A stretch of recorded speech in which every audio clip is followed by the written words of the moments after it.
हम लोग अभी स्टार्ट करें CPM और इसमें जो है ना क्रिटिकल पाथ और कंप्लीशन टाइम जो होता है ना वो निकालना होता है। सबसे पहले CPM में हमारे पास एक नेटवर्क डायग्राम बनती है कुछ इस तरह की। अब हमें वो ड्रॉ करें, ठीक है। तो अब इसमें क्या होता है कि हमारे पास एक्टिविटीज़ दी हुई हैं। ये है इमीडिएट प्रेसिडेंस, मतलब आप उसको एंसेस्टर्स भी कह सकते हो, और ये ड्यूरेशन दिया हुआ है। एक चीज़ जैसे कि अब ये जो है ए जो है कहाँ से इसका लाइक ओरिजिन कहाँ से, ए कहाँ से स्टार्ट हो रहा है, कहीं से नहीं, ए खुद ही स्टार्ट हो रहा है, बी भी खुद ही स्टार्ट हो रहा है, मतलब स्टार्ट पॉइंट से। और सी का ओरिजिन कहाँ से, बी से है, डी का ओरिजिन सी से है, ठीक है। अब ये तो सिंपल है। अब जैसे कि ये होगी ना डी और ई, जी का ओरिजिन जो है डी और ई से है, तो मतलब हम लोग को जो वो डी और ई हम लोग को पाथ जो है इस तरह का जो नेटवर्क डायग्राम हम बनाएंगे इस तरह ही कंस्ट्रक्ट करनी है कि डी और ई एक ही नोड पे, जैसे जो हम अभी नोड बनाएंगे ना सर्कल जो होगा, वो दोनों जो है ना वहाँ आके लाइक रुके, डी भी और ई भी। खैर ये ड्रॉ करते हैं, बस एक ही छोटा सा पॉइंट था जिसको आगे देखना है कि हम लोग जब भी एक्टिविटी कोई करेंगे तो उसकी प्रेसिडेंस देखेंगे कि इसका कहीं आगे ये कहाँ से मतलब वो हो रहा है, ओरिजिनल किसी और उसका तो नहीं है, ठीक है। अच्छा, हमेशा जो हमारी CPM डायग्राम है वो नोड 1 से शुरू होगी, ठीक है। अब नोड 1 इज ओरिजिन और स्टार्टिंग पॉइंट। अब यहाँ से देखो कि नोड 1 से ए कहाँ जा रहा है, कहीं पे भी नहीं, बट इसकी ड्यूरेशन कितनी है 10, तो ए गया नोड 2 पे, ड्यूरेशन 10 यहाँ लिख देंगे हम। और बाकी बी कौन सी नोड पे जा रहा है उसका भी कोई प्रेसिडेंस नहीं है, तो अब हम जा रहे हैं यहाँ से नोड 3 पे। ये आ गया, बी की ड्यूरेशन लिख दें यहाँ पे कितनी है 12, और ऐसी ए की लिख दें ड्यूरेशन कितनी है 10। अब हम देखते हैं सी ये रहा, तो सी की प्रेसिडेंस कौन सी है बी, तो सी कहाँ से इनिशिएट होगा बी से। अब आगे देखो कि सी किसी के साथ है, हाँ सी की ओरिजिन होना चाहिए डी। चलिए सिंपल सिंपल ये करते हैं। अब जैसे कि मैंने नोट 4 यहाँ पे कर दिया, ठीक है, ये आया सी से और दैट इज 66 सॉरी। अब डी के लिए हमें क्या चाहिए, डी कहाँ से इनिशिएट हो रहा है, डी इनिशिएट हो रहा है हमारा सी से, ठीक है। सी हमारा 4 नोट पे आ चुका है, डी की क्या है, डी इज 8। अब हमने क्या बोला था कि डी और ई सेम नोट पे आने चाहिए, मतलब ये जो ये वाला नोड होगा ना 5, ई भी जहाँ जहाँ से भी आएगा ई बट इस नोट पे एंड होना चाहिए, बिकॉज डी भी यहाँ पे है ई भी यहाँ पे होगा, फिर ये दोनों एक यूनिट बन जाएंगे, ठीक है। अब जब ये दोनों यूनिट बन जाएगा तो जी फिर यहाँ से लाइक ओरिजिन उसका जो जी का ओरिजिन होगा वो डी और ई बन जाएगा, ये वाला नोड।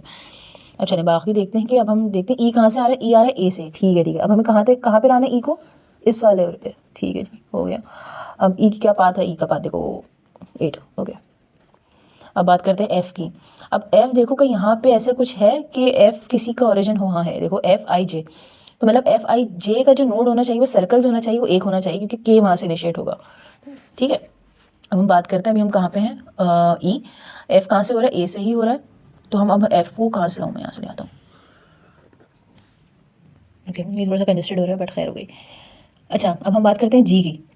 जी कहाँ से इनिशिएट, जी किसी का है पेरेंट, हाँ, जी और एच एक नोट पे होना चाहिए, तो जी कहाँ से इनिशिएट हो रहा है, बी से, बी हमारा ये रहा, ठीक है। तो यहाँ से हम ले आते हैं, क्या होना चाहिए, ये होना चाहिए 7, और जी का क्या है, जी की ड्यूरेशन कितनी है 8, नहीं वेट नहीं, जी आ रहा है डी और ई से, डी और ई हमारा डी ए रहा ई ए रहा यहाँ से, फिर क्या कर रहे हैं हम, ओके।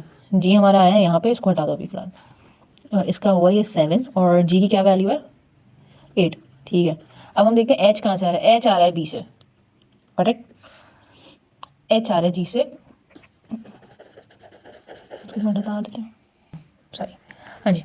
अब जैसे कि था कि जी और एच जो है ना दोनों एक जगह पे आने चाहिए, जी और एच, क्योंकि आई वहाँ से इनिशिएट होगा। अब देखो एच इनिशिएट हो रहा है बी से, ठीक है, तो हम बी से इसको कहाँ पुट करेंगे, जहाँ पे जी हमारा रुक गया, तो ये आ गया हमारा एच का पाथ, तो एच की ड्यूरेशन क्या है 5, ठीक है जी, ओके।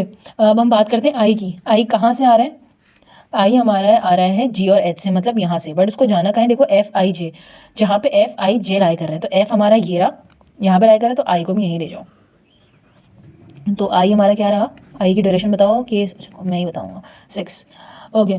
अब हम बात करते हैं जे की। जे कहाँ से इनिशिएट हो रहा है, जहाँ पे डी और ई आ रहा है, डी ये रहा ई ये रहा यहाँ से, तो अब जे को हमने यहाँ से भेज दिया यहाँ पे, और जे की क्या ड्यूरेशन रही है 10, ठीक है।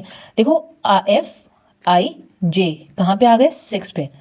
अब हम बात करते हैं के की। के कहाँ से आ रहा है, एफ आई जे जहाँ पे, तो मतलब 6 से आ रहा है के, मैं इसको थोड़ा सा नीचे ले जाती हूँ आसानी से, ये हो जाएगा हमारा 8, यस 8, नोड 8 आ गया। अब ये आ रहा है हमारा के की क्या ड्यूरेशन आ रही है, ओके 12। ये हमारा जो है ना ये एक नेटवर्क जो है हमारा क्रिएट हो गया, जो CPM नेटवर्क था। अब हमारा जब ये कंप्लीट हो जाता है तो हम क्या करते हैं, जैसे कि 1 नोड है ना, तो उसके बाद एक बॉक्स बनाते हैं और 2 वैल्यूज़, नीचे आएगा अर्ली स्टार्ट और ऊपर आएगा लेटेस्ट कंप्लीशन टाइम। ठीक है, बाकी सबके ना हर एक नोट के बॉक्स बना लिए। अब हम सबसे पहले स्टार्ट करेंगे नीचे वाले बॉक्स से, अर्ली स्टार्ट से। और जब हम अर्ली स्टार्ट देख रहे होते हैं ना, तो हम देखते हैं मैक्सिमम वैल्यू कौन सी आ रही है। एक मिनट, एक बार कंफर्म करूँ। यस, हम लोग देखते हैं मैक्सिमम वैल्यू क्या आ रही है। कैसे? अब जैसे कि फर्स्ट का 0 लगाओ, उसको, अभी इसमें कुछ नहीं होगा। अब 0 से देखो एक 1 नोट से 2 जगह जा रही है, एक 10 इससे जा रही है और एक B से जा रही है 12 पे। तो अभी सिंपल जो है ना, कुछ है नहीं, तो अभी सिर्फ 0 + 10 करो तो 10 हो जाएगा, बाकी 0 + 12 करो तो 12 हो जाएगा। अभी हम लोगों ने कुछ इसमें कोई साइंस लगी नहीं है। अच्छा, अब देखिए 2 पे हैं हम, अच्छा नहीं सॉरी 3 से आता है 4। अब देखिए हम 3 पे हैं, यहाँ पे आ जाएगा। हम लोगों ने कौन सा पाथ चूज़ किया? B से C वाला। अब हम आ गए 4 पे। अब देखो 4 पे 4 से एक ही पाथ जा रहा है, जो कि जा रहा है 5 को। ठीक है, तो 18 + 8 कितना हुआ? 26। तो ये 26 यहाँ पे लिख दिया हमने, क्योंकि एक पाथ ही जा रहा था। अब आगे हम 5 पे, हमने ना यहाँ पे 5 तक कर लिया, सही है, 5 नोट कंप्लीट। अब आते हैं 6 पे। अब 6 पे देखो कि हमारे पास कितने पाथ आ रहे हैं। एक देखो, एक ही आ रहा है, ये 3 टोटल पाथ आ रहे हैं। अब जैसे कि ये ना 10 से जा रहा है 12, ये कितना हो गया? 10 12 जब 22। ठीक है, एक 22 वैल्यू आ गई, एक आ गई अच्छा मुझे पहले ये फिल आउट करना पड़ेगा, तब जाके एक ये पाथ यहाँ जा रहा है। चलें पहले ये फिल आउट करते हैं। अब ये कैसे फिल आउट हो रहा है? जैसे कि अब हमारे पास 2 पाथ आ रहे हैं। 26 + 8 क्या हुआ? 26 + 8 इज़ 34। 12 + 5 ये हुआ हमारे पास 17।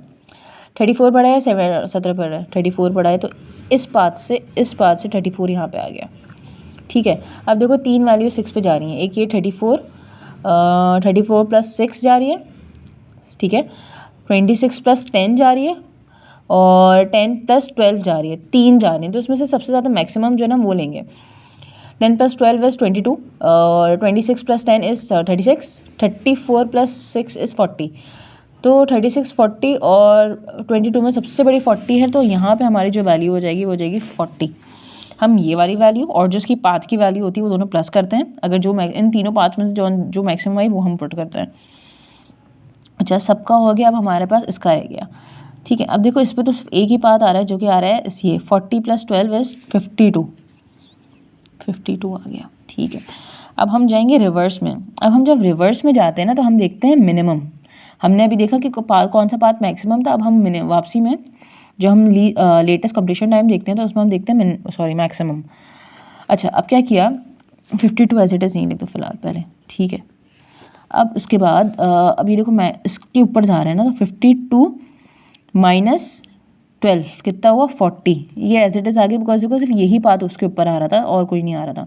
हमेशा हम ये वाली, जैसे कि अब इस नोट पे है ना, तो ये वाला पार्ट देखेंगे। अब हम सबसे पहले जाते हैं इस वाले नोट पे, 7 पे।